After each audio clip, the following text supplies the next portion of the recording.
a skirt, cut a piece of material. Measure how long you want to be the skirt.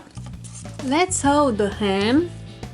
Insert the needle on the material.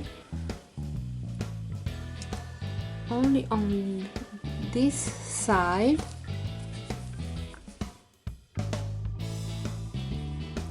And then insert just a little bit on the other side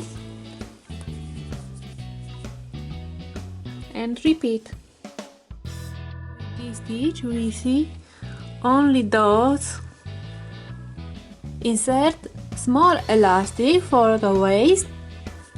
Start to sew with up and down stitches. Be careful to not sew the elastic.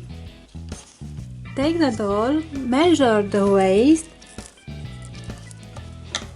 cut the elastic and make a knot to secure the elastic. Cut the excess of the material.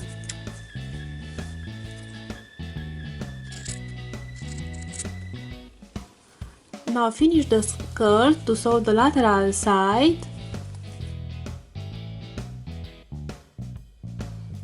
Oh, you are ready! Yes, I'm ready. Let's go for a walk. We need some fresh air. Where is my bag? Here. Now let's go outside. Of course.